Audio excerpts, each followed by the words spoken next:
you would do as a defensive coordinator in this game, whether you would implement, and I know you want to do all kinds of different things. Of course, you want to keep them off balance, but generally, are you going after Joe Burrow? Would this be a high risk plan or more of a low risk Yeah. plan? How are you Well, controlling these guys? Nobody's going to stop them. that's what I think I'd start off this way, Joe, and I've been thinking a lot about this. So they have that offensive line isn't much better than the Steelers' offensive line. They got some pieces that they feel very good about, but they haven't played all together yet in a regular season game. So we're going to see how that works. So what I would try to do is Miles Jack is a big time upgrade over Joe Schobert. Joe Schobert. Sorry, Joe Schobert last year, a big time upgrade, right?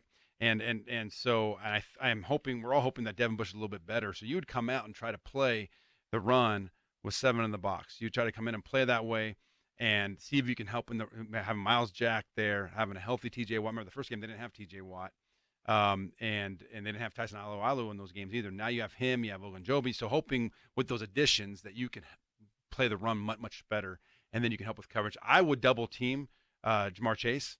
I would have a corner underneath, a safety over the top, and then with T. Higgins, I would try to cover him with a corner man-to-man.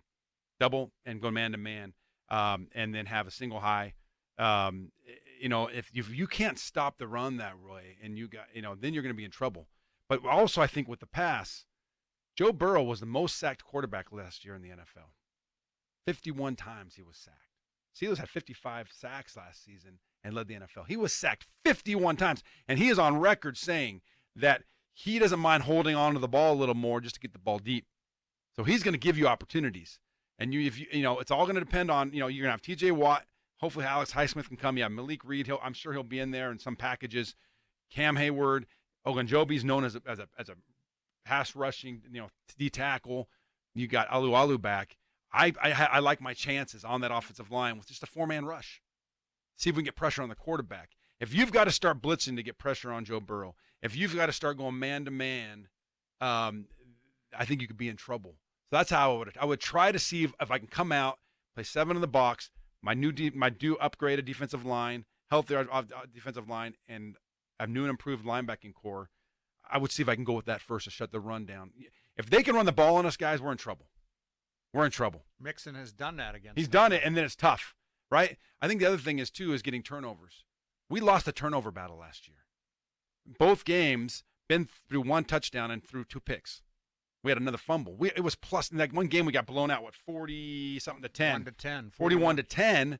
We were -2 in the turnover ratio. They were +2. And so we can't turn the ball over. And they didn't turn the ball over. And so we've got to create turnovers. We've got to get the ball back to our offense and recognize, too, that early in the season, as this offense hopefully gets clicking, the defense is going to have to carry this team a little bit and play tough and play out of their mind. Is that good enough for you? Great stuff. I'm riveted to it. Seriously. Joe, can we ask Chris to do a little predictions Yes, for that us? was on my mind as Little well. predictions for us. All right, just before the season starts. Steelers record this season. What do you think? So I went through the schedule today, and I really thought through it. I still think at the end of the day that Coach Tomlin's record of never having a losing season is safe. And it's a little more difficult now because you can't go 8-8 now, right?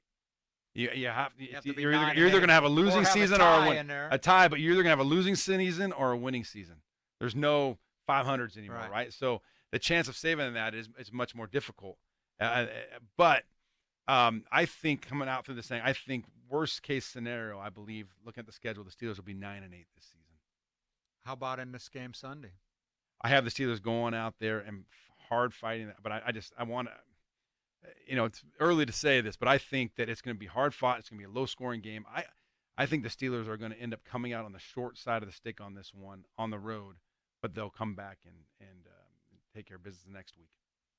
Very interesting. So now I'm curious if you could go through just very quickly, and you tell me what you have in front of you, if I could find the Steelers' schedule here. And you tell me whether you have looks like you have a W or an L next to every game. Am I right about that? I haven't all written down. I'd have to go through. Remember, I did this. What's their morning. division record going to be? Well, they play 6 division games. I think that they will. I think they'll split with Cincinnati. I think they'll win that primetime game at home. I have them winning that game against the Bengals Sunday night, November 20th.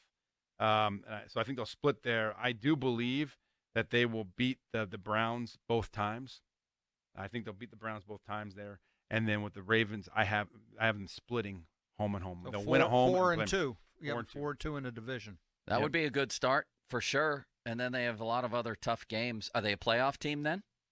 I think they're on the fringe.